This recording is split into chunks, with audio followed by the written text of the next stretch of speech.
Now tonight, we have David Toll back with us. You may know David from a number of sources. You may know him from his website that is one of the great travel guides of Nevada, telling you where to go and what towns doing what, when, and where, and so on. Or you may know him from a number of his many books. One of his recent ones, Squaw Tom Speaks, up here, a really delightful book about the nostalgic times of that period right after the turn of the 20th century. It's a great book. But last time he was here to talk to us about his new book on Joe Conforte, the book hadn't been published yet, and we got quite a ways through Joe's early years, but we never got him to Nevada. And so tonight, David has come back to get Joe to Nevada and share with us his book, which has now been published and will be here for sale tonight.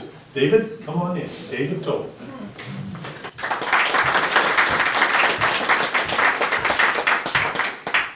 I don't know if he's going to get to Nevada tonight or not.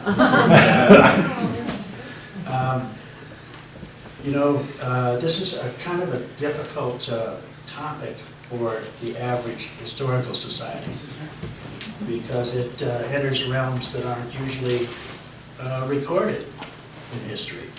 Most of this kind of activity goes under the table.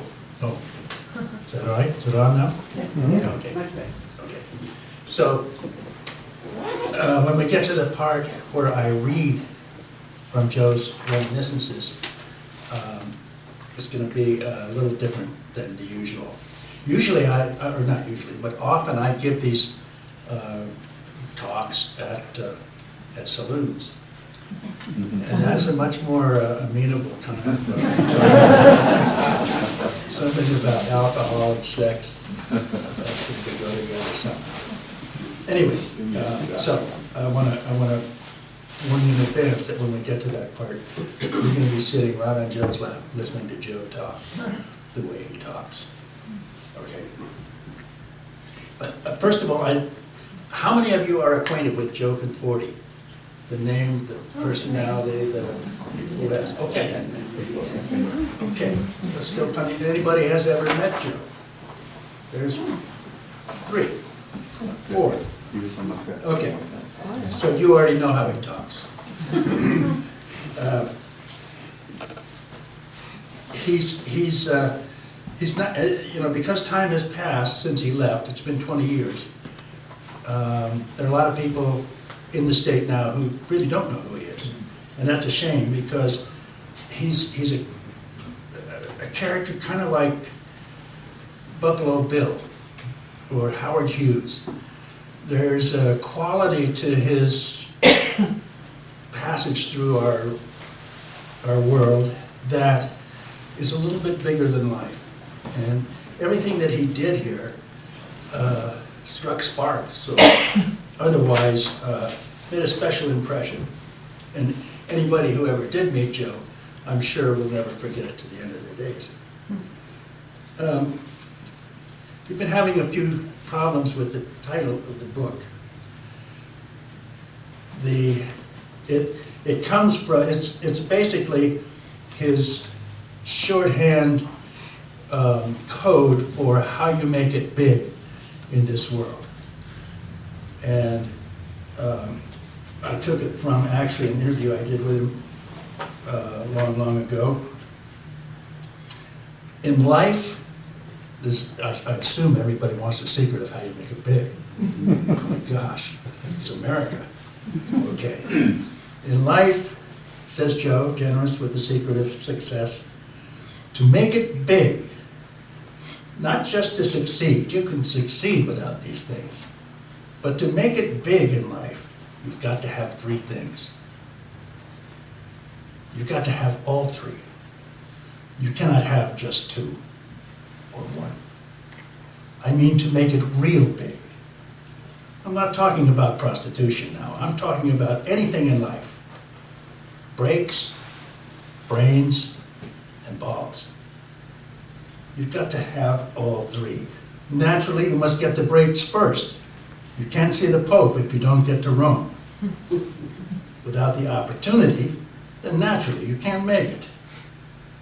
And when you have the opportunity, then it takes brains and balls. You've got to have the brains to know what to do and how to do it. And you have to have the balls to carry it through, even when the going gets tough. If you're a wimp, forget it, stay home. Brakes, brains, and balls. You've got to have all three to make it real, real big. Now, Joe made it real, real big. And this is the story of his life as he tells it. And I'm going to, at this first part, I'm going to just kind of go over the table of contents so you get a sense of what an astonishing life it really was. It's an adventure story just because of the nature of the life that he led and is still leading. By the way, he's 86 years old, or will be in 2 days, living in a penthouse apartment in Rio de Janeiro, looking out over the Atlantic Ocean. He says he spends $25,000 a month just to maintain. So, who knows? He has been known to exaggerate. So this is the arc of his life. The first section of the book, and I've actually divided it into books. So book 1 covers from his birth on December 10th, 1925, up until 1945. And over that period, he was born into poverty in Augusta, Sicily.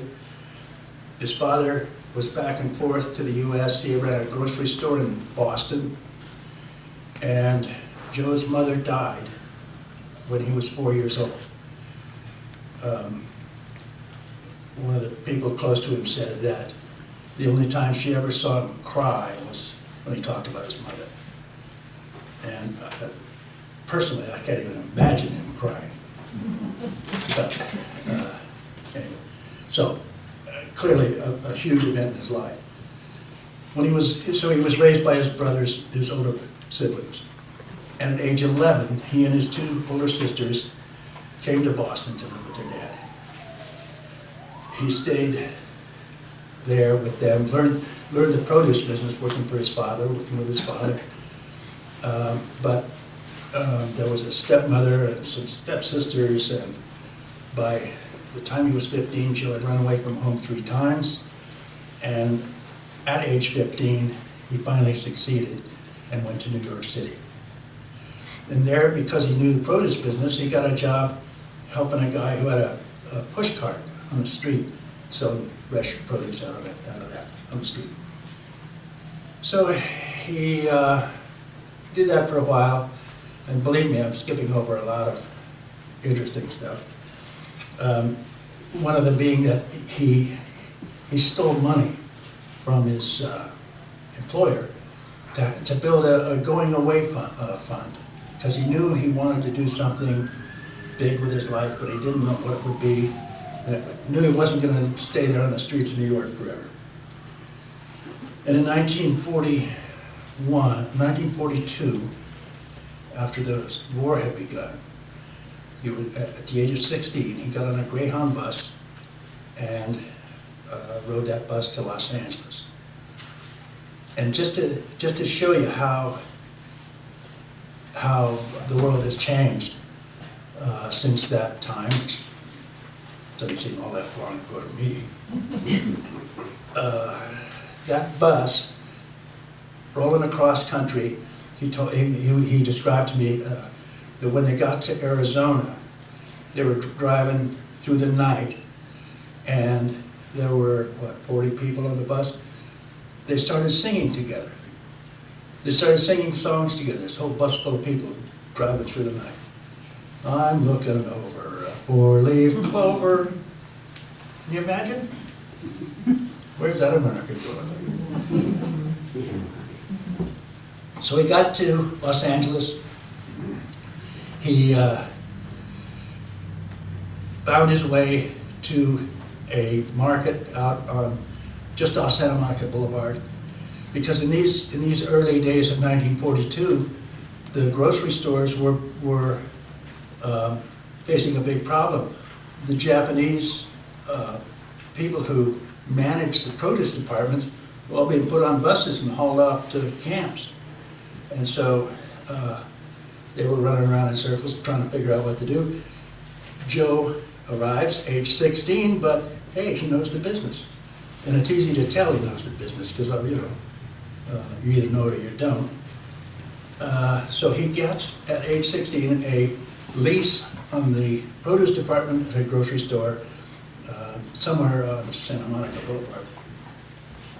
And by the time he's 18, which would be 1943, he's driving a yellow Plymouth convertible to Tijuana for the weekends, to gamble and watch the bullfights and, do that.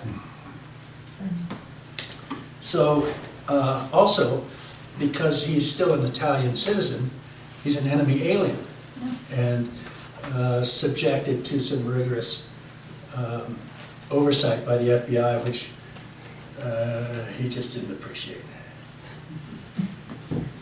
And in 1945, he was drafted finally, after delaying and delaying and delaying. He was finally drafted into the Army. And believe it or not, he served 3 hitches in the Army. And book 2 is titled, "The Army Made Me a Lazy Man." And it's about his Army experiences. And it's maybe what we'll come back to later. He got out of the Army in 1950, after his 3rd hitch. He was a staff sergeant. He had been in the military police, and after some other rather hilarious adventures, he ended up driving a taxi cab in Oakland.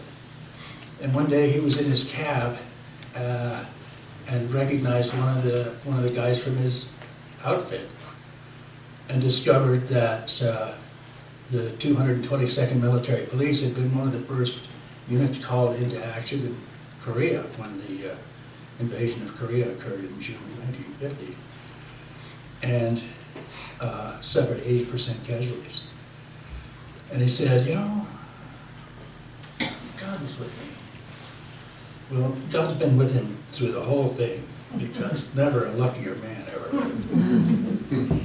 Okay, so now he's out of the Army, he's driving a taxi cab in Oakland, and from there it's only a half a step into the prostitution business, because a lot of the taxi cab action in the cities has something to do with prostitution. So that's how he got acquainted with the business, and he actually started a place of his own in Oakland. And he was so sure that he knew how to avoid arrest that he opened a place right across the street from the police station. Well, because he had assurances that if he kept things quiet, nobody would say anything. So what he did was, and he also knew that the Oakland Police Department was all white men. So he opened a place that catered to Asian men, figuring that they could never get an undercover officer in there because they didn't have any. What they did have was a battering ram, and they just knocked the door down and came on in eventually, because he got a little. Joe is not the kind of guy to keep anything under his hat. everything gets very visible with Joe. So he ended up going to Santa Rita jail, very funny, because he was standing on his principles and he was bound and determined he was not going to pay a fine, he'd work it off. It lasted 3 hours of the first day. And he had to borrow the money to pay the fine. Okay. So in 1955, for a variety of reasons, he used to come up to Reno to gamble. And he had this crazy craps system. And they had a 10-cent craps table at Harold's Club. So he spent hours and hours perfecting this idiotic scheme. But in the course of doing that, he made a lot of friends, because he's the kind of guy who makes friends all the time. He's reaching out. He's always there. He's always, that kind of a person. And he got acquainted with a guy named Jim Slattery, who was a dealer at Harold's Club, crafts dealer at Harold's Club. And he was also a state senator from Story County. And Slat said, you know, they got to be friends. You ought to come up here, you ought to open a place. So he said, yeah, okay, that sounds like a great idea. Then you go back to Oakland, drive his cab, and forget all about it. Then they come up the next time, and there's Slats, and they get just all excited again. And Slattery actually helped him get his first place started, which was in June of 1955, out by Wadsworth, a place he called the Triangle River Ranch. And that's where he first established himself in the prostitution business, and that's where he first came to the attention of his fellow citizens in northern Nevada, one of whom was Bill Raggio. At that time, actually when they first met, he was an assistant district attorney, and then he was elected to district attorney as Joe was setting up. And book 3 talks about those years, from 1955 to 1958. Sometimes it's funny how things are in real life. Okay, so he tells the story. He's a great storyteller. The guy really has a knack, and he has a lot of this was done a long time ago. I worked on this in the 80s, most of it, and then more recently, the more recent stuff. So, but even then, his memory for names and events and dates and all this stuff, profound. Okay, so now he and Raggio make a big fight of it. Raggio keeps arresting him for vagrancy when he comes into town. Sometimes he was arrested twice in one day because he just didn't want Joe to cross the county line into Washoe County. And Joe was bound and determined to go anywhere he pleased. So he ended up, I forget how many times, 35, 40 times in jail for vagrancy. Vagrancy, you know, was $5,000 in his pocket. So, book 4, from 1959 to 61, it was like two animals fighting in the jungle, no holds barred. And that's when Joe was promoting his business every way he could, and Bill Raggio was chopping it down every way he could. Eventually, Joe wanted to meet with Bill Raggio, and they agreed that they would meet in Joe's lawyer's office downtown Reno at night when there was nobody else there. And they had that meeting. But Bill Raggio, in the meantime, had arranged with Hal Lipset, who was a famous private eye in San Francisco, to bug that office from upstairs. And so when they had the meeting, it was being recorded. And in the meeting, Joe was saying, roughly, why should we be enemies? Why shouldn't we be friends? why shouldn't we leave each other alone? You leave me alone, I'll leave you alone. And what he meant was, when he said, I'll leave you alone, he had arranged for a young woman to go to Bill Raggio to get a divorce. In those days, the district attorney could have a private practice as well as being in an office. And she had given him a cock and bull story about being married to a sailor who had abandoned her. And she was, reportedly she was 18, but she wasn't 18, she was 17.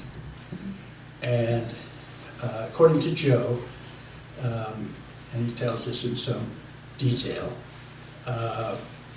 Bill Raggio had an inappropriate relationship with this 17-year-old girl at the Riverside Hotel.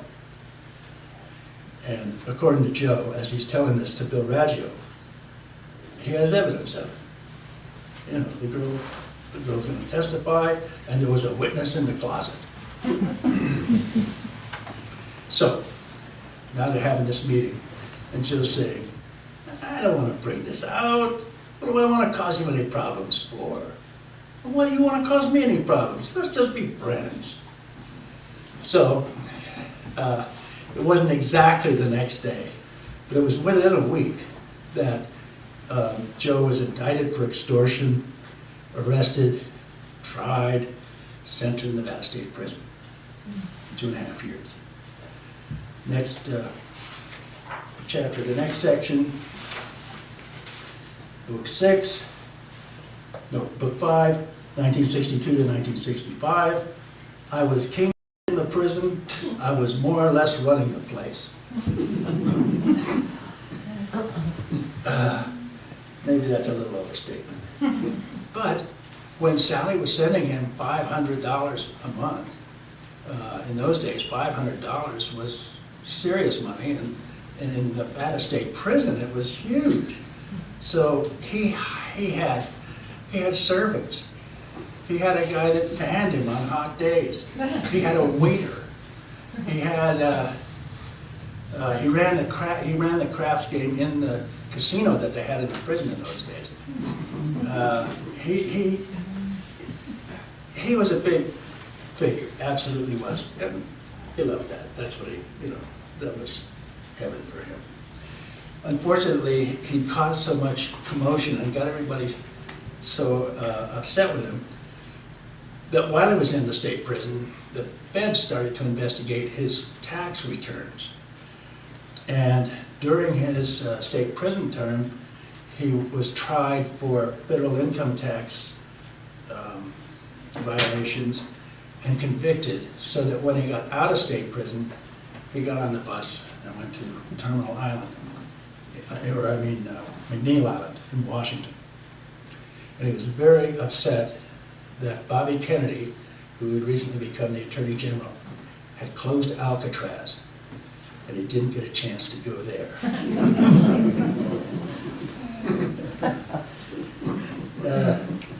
Okay, so he served his time at McNeil Island, and there, one interesting aspect of it was that he had 3 cellmates there.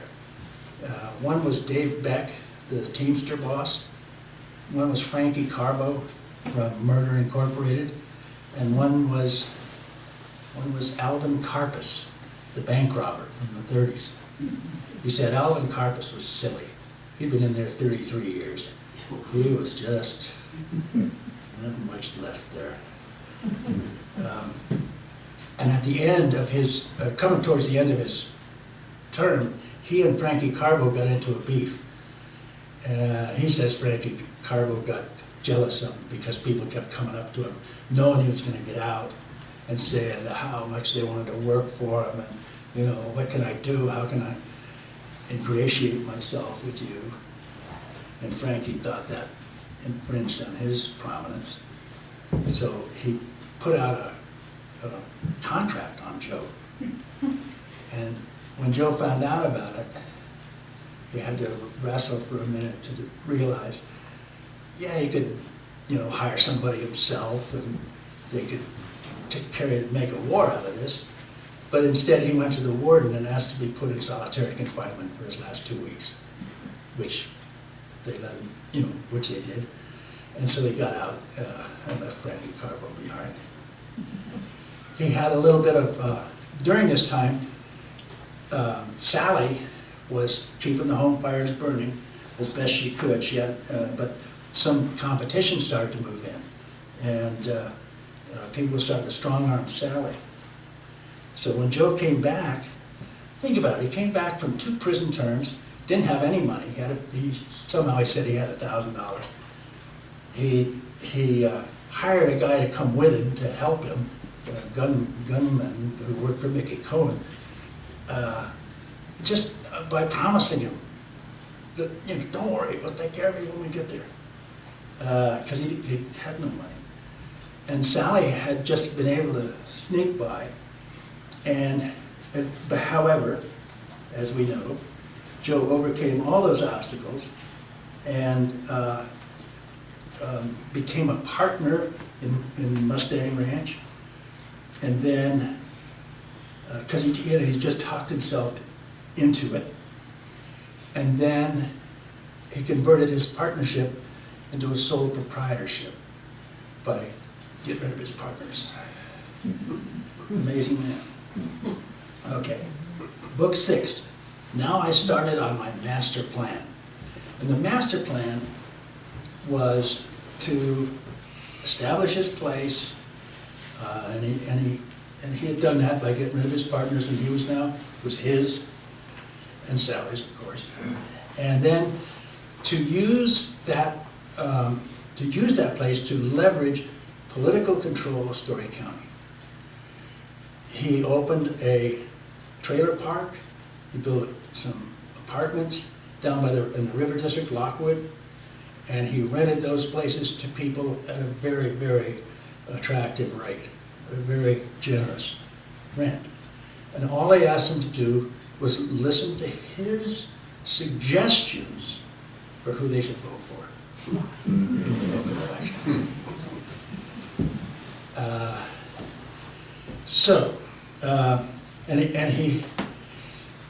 He's a fierce source of energy. He's powerful with energy, and he doesn't mind getting his hands dirty. He would go knock on doors in an election. Those doors where he knew he wouldn't get, poked in the nose. And he doesn't leave anything to other people. He goes and does it himself, and he pays attention to everything. So, along with the fact that he's one of the smartest people probably who ever put his foot down in Nevada, he pays attention, and he had this overwhelming drive to make his idea work, and he did. Okay, book 7. If I'm going to kill you, I'm going to get somebody else to do it. I'm not going to do it myself. This had to do with a Story County episode. We'll skip over that. Book 8. This is where Oscar Bonavena comes onto the scene. Because Joe, once he got all his money rolling through, he got interested in boxing, and he had a couple of fighters. He had a Bernardo Mercado from Colombia, and he got to know everybody. And it just so happened that Oscar Bonavena, the number 7 ranked heavyweight in the world, was such a jerk that his manager couldn't stand him anymore and palmed him off on Joe. And then Oscar took up with Sally. And Joe says, at first, I thought it was nice, somebody paying some attention. But then Oscar began to have career ambitions, that maybe he should be running that place and not Joe, since he and Sally were getting along so well. There's a hilarious, I guess, I don't know how you might characterize it, the guy named Jimmy Fradiano, San Francisco mafia guy, hitman. Both Joe and Sally, according to him, both Joe and Sally visited in the same week, each one asking what it would take to put the other one away. Okay, because Sally was in love and Joe was trying to protect his empire. And so the title of this book is, I've put up with this dummy long enough, I'm going to have to wise him up. That's all there is to it. Well, Oscar got wised up for the last time in, I think it was May 30th, 1976. Joe had already given him money to buy a plane ticket back to Buenos Aires. And instead, Oscar went out gambling and drinking. And at about 6 o'clock in the morning, he showed up at the gates of Mustang, demanding to be let in, rattling the gates and raising hell. And of course, everybody had already had noticed that if Oscar shows up, he doesn't get in at all. Ross Breimer, a protege of Joe's, I guess you'd say, was standing guard that night, that morning. And when this ruckus began, he went up to the, they had a tower, so they could look out over the whole thing, just like at a prison. I don't know where he got the idea. Anyway, there was a 30-06 up there, and Ross ran up and got it, came back down and went into the kitchen, and there's a kitchen door that opened out with a view of the gate. So he was standing there watching Oscar at the gate. When Oscar realized that he had to, if he was going to get in at all, he was going to have to escalate. So he went to his car and he got out a pistol and started back towards the gate again. And that's when Ross Breimer killed him. And Ross Breimer served 2.5 years for manslaughter.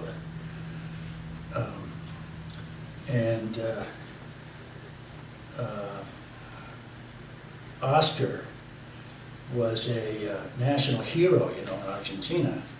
The big, heavy, the bull of the Pampas, the big heavyweight prize fighter. So there were 100,000 people went for his funeral, including the president of Brazil. And I mean, it was a big deal. And Sally was heartbroken until his family sued them, sued Joe and Sally. And then she pulled herself together and told him to go fly a kite. Anyway, so hurrying right along. Now Joe comes to what is one of the most, I don't know, one of the most important parts of his life, one of the most important chapters in the book. And in my opinion, it's a lie. This is where he claims, where he says, and where he testified in court, and where, you know, made headlines by saying that he had bribed Harry Claiborne. Harry Claiborne was a federal judge. Harry Claiborne had been one of Sally's attorneys. He was in Las Vegas, sitting judge in Las Vegas. And he had criticized the FBI and the Justice Department strike force for the way they were conducting their activities in Las Vegas. And so the FBI in particular hated Harry Claiborne. And when Joe was convicted, or excuse me, yes, he was convicted of another federal tax offense, he had to decide, you know, what to do. And what he decided to do was to pack a couple of suitcases full of $1,000 bills and drive across the border into Mexico before he could be sentenced. So that got him to Brazil eventually, and because the feds were so furious with Harry Claiborne and so eager to take revenge on him, Joe was able to make a deal with the Justice Department to give evidence that he had bribed Harry Claiborne in return for letting him come back, all his stuff wiped off clean, except for 1 year, he'd have to serve 1 year in prison. And that's the deal that got made. I think maybe he even paid $1 million, whatever it was. He was allowed to come back. He was sentenced to prison. I think he was sent to San Diego. He said he folded towels for a year. And he testified against Harry Claiborne. Harry Claiborne, it was a hung jury. They didn't convict him. The IRS, though, had discovered other things that Harry had done. And when there was a second trial, Joe's testimony wasn't even used. They didn't call him at all. But they had all this other stuff that ended up convicting him. He was sent to, was it Peach by Congress, sentenced to prison, and I forget how long he served. When he came out, the Supreme Court restored his license to practice law because basically everybody believed that Joe had lied about it all, and he'd done it only to save his own neck, buy his way back in. So that's what that was about. And the title of that one is, "For the Rest of My Life, Anytime I Need a Favor, I've Got One. I've got a federal judge in my pocket."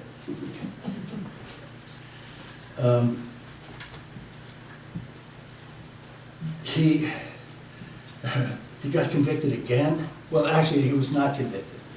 What happened was, let's see here. What happened was he was charged. No, they didn't even issue an indictment yet. This brings us up in a kind of a stumbling way to 1990, and that's when the IRS grabbed Mustang. And it ended up, there's a false belief that the IRS tried to operate Mustang Ranch and couldn't, or failed, or whatever, but that never happened. The IRS did actually plan to do that. They hired a person to run it, but the Story County wouldn't give them a license. And they had to drop that. So they auctioned it off, and the properties, they auctioned off the Cat in the Sky, the restaurant they had up there, all this property that they could seize.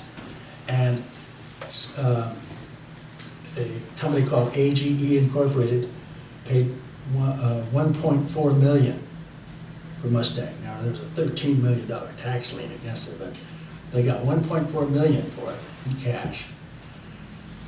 And it turns out that the major stockholder in AGE Corporation, London, England, was Joe Conforte.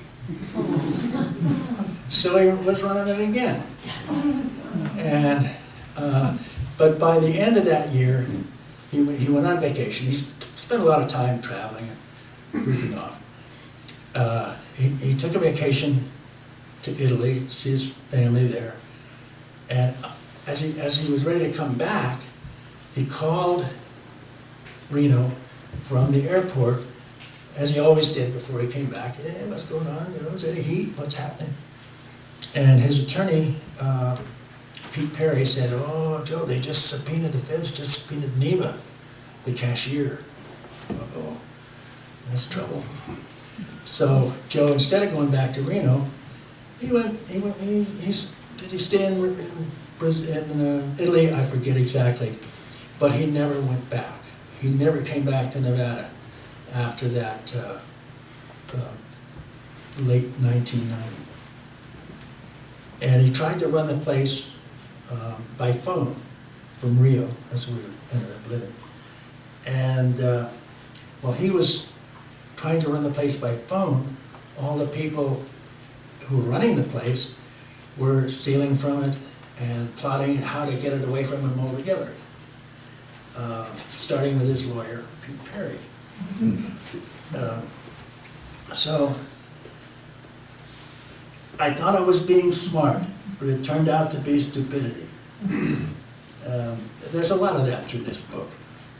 But he's always saved by a combination of his kind of bold, reckless, capricious move, way he moves through life, and his enormous good luck.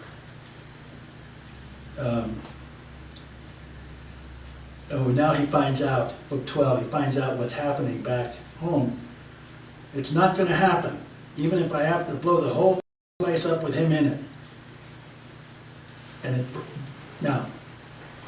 but also while his friends are trying to, steal his empire away from him, the feds are also after him.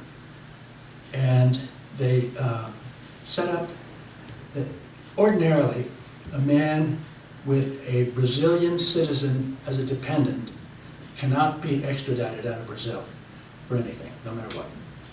If you have a Brazilian citizen who is a child of yours, and you're, no matter what your crime is elsewhere, you cannot be sent out of Brazil, unless there's a special effort being made through the highest levels of one nation to another. And if that were to happen, the issue is decided by the Brazilian Supreme Court. It isn't just a routine kind of transaction. So in about 1996, the Justice Department managed to get an Interpol warrant for Joe. And he says, one day there's a knock on the door, and I open the door, and there's a policeman standing there. And I look down the hall, over the corner, there's another policeman. He's got a gun. And the policeman at the door says, Mr. Conforte, we have this Interpol warrant for your arrest. And Joe says, well, come on in. Let's talk about this. Let's sit down and let's see what you got there. And when he realized what it was, he called his attorney, a very high-priced English-speaking Brazilian attorney, who got on the phone with the police officer, and they talked for, as Joe says, almost an hour, and came to an agreement that for $200,000, Joe could leave. So, paid the $200,000, and he left. And he went to, it's about 1,000 miles from Rio to the border with Paraguay. That's the three, and also Argentina. Three countries come together. And you can walk from Brazil into Paraguay. Then you don't have to have a passport or anything. So that's what he did.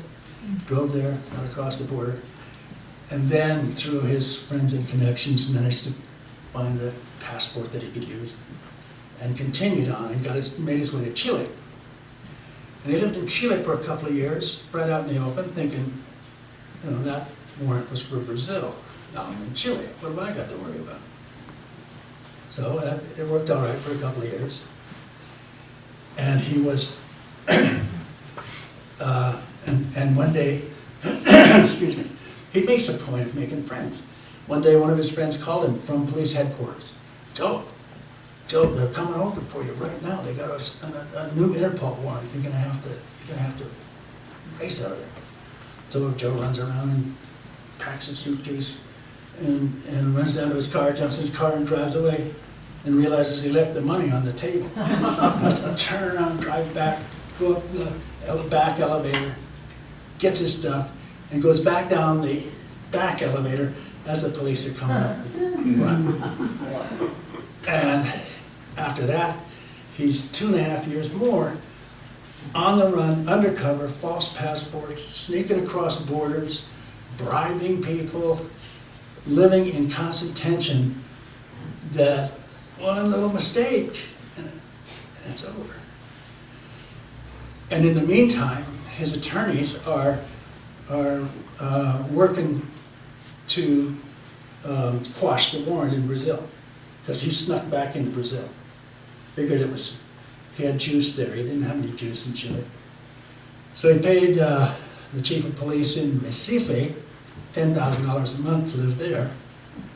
And he got to thinking that chief wasn't as trustworthy as he should be. So he really went underground.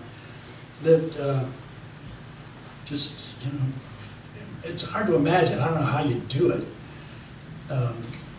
But by that time he spoke Portuguese, so he was able to live under the radar for another 6 or 8 months. And then he called his attorney one day. He called him every 2 or 3 months, made sure that nobody knew where he was.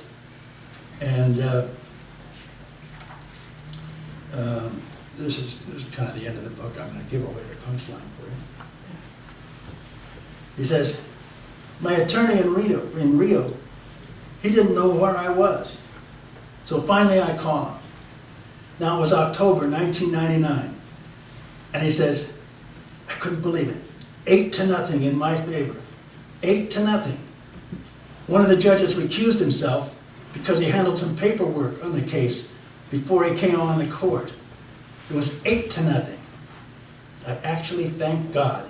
Thank God, just like that. Now I'm a free man. And that's kind of the arc of Joe's life.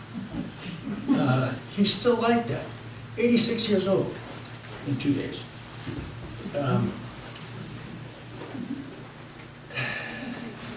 Why don't we, maybe if you have questions, this would be a good time. And then I'll just read a little bit from the book to give you a flavor of how he tells his life story. Yes. Did Sally go with him, or did she stay in Nevada? She stayed in Nevada. By that time, their relationship was purely business. It had been that way for quite a long time anyway. Mm-hmm. And she died in 1992, 91, shortly after he left. Mm-hmm. And he didn't come back. Mm-hmm. I don't think there was an indictment for him at that time, but there is one now. And so he can never come back. If he ever goes anywhere outside Brazil and the Justice Department finds out about it, they'll grab him. They'll scoop him right up and bring him back. So he's not going to do that. He spends his days nowadays playing bridge. He's a life master bridge player. He goes to the Hipódromo, the racetrack. He lives the big shot life still. He doesn't have the audience that he had here, but he has a cook and maid live in. His driver gets there early in the morning. He's there till Joe tells him to go home. He has now a 19-year-old Brazilian girl as his companion.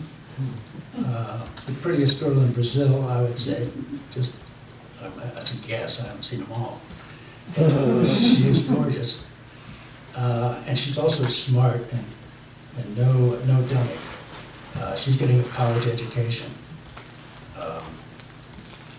And they met in the Mato Grosso, where he was at, in the jungle, where he was at some kind of resort, and she was a girl from the village.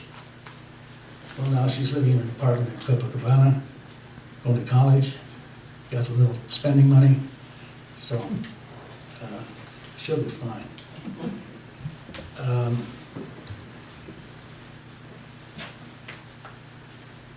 He has his daughter, Annabella. She's 16 now, sweet girl, who, when I got there, I was down there in 2009 to finish the interviews for the last of the story. And she said, after he showed us some TV shows that had been done about him. And of course, she'd been required to watch all this stuff plenty of times before, I'm sure. But at one point, when the two of us were just sitting around, she said, "Why What's the Mustang Ranch? Maybe you better ask your dad. I think she knows now.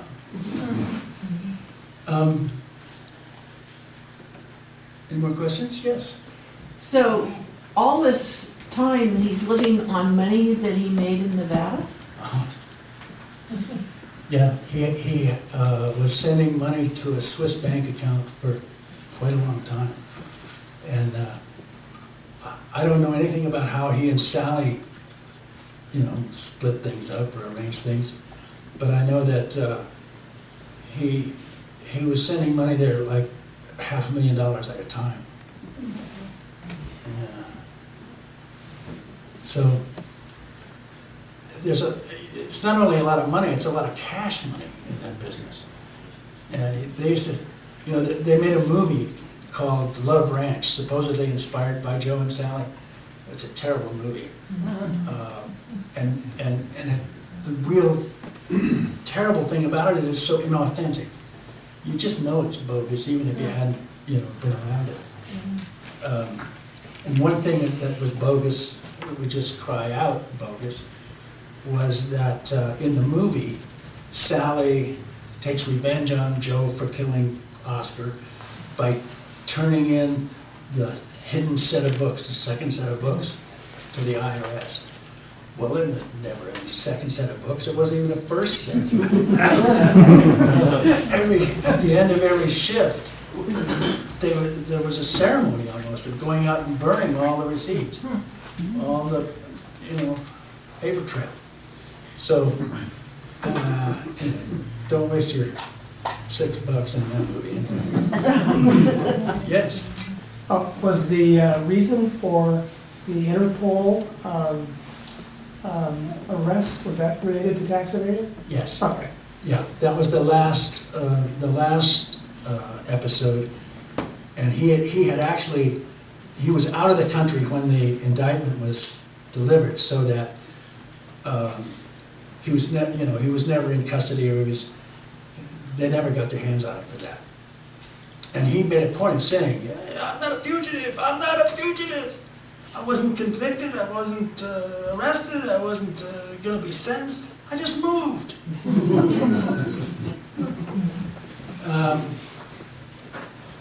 Okay, I don't know. Do you like to take a little break, or shall I just press on with a little bit of reading from Joe? You got a question about the Story County officials? Does he get into much detail with them? Exquisite detail. Yeah, he talks about how it was that he was able to get everybody on his side. And he's just a great lobbyist. He'd go out and, he talked about Gino Del Carlo, Bob Del Carlo's father, who was a county commissioner then. Bill Marks hated him.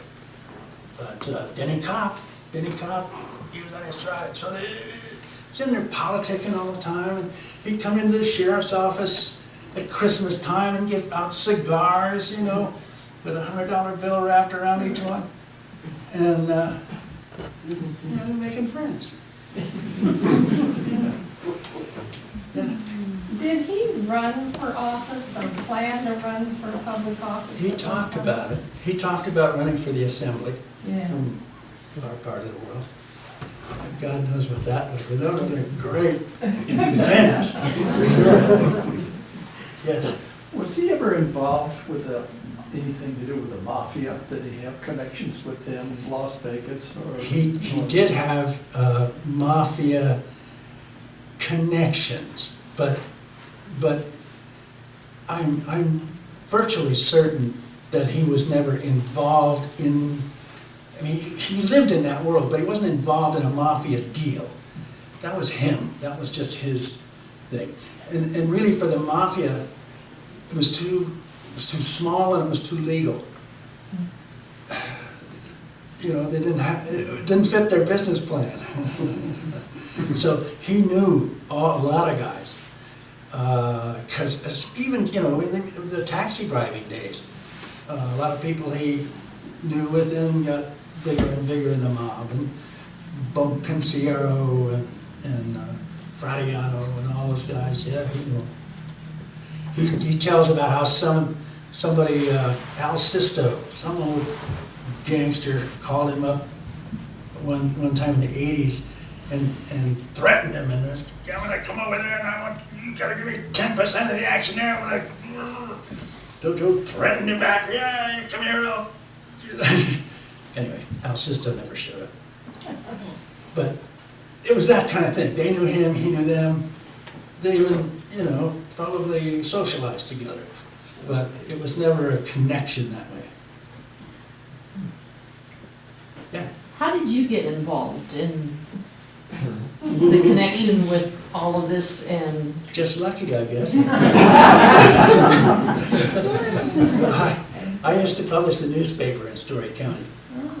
And so right away, we started the paper up in 1974, June of 74, and in September, I guess he waited a few weeks to see if we're gonna fall out of business again. But in 1974, he drove up and introduced himself and took out an ad and, brought us into his world, or brought himself into ours, I don't know what. But because he was, in those days, he was the biggest business in Story County. He was certainly the most interesting news story in Story County.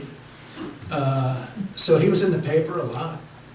And it was, made it a better paper, really. Yes. How many trips to Brazil did you make to interview him? Only one. Oh. Only one. And he worked hard. He loves to tell his story, of course. It's part of his, But I must say, he worked hard. He stopped playing bridge for the whole week and sat down. We did about 20 hours there, and it was all about this endgame stuff that I didn't know a thing about until I got there. All this South America stuff. And that's where, I lived like a king for a week myself. It was lovely. I recommend it.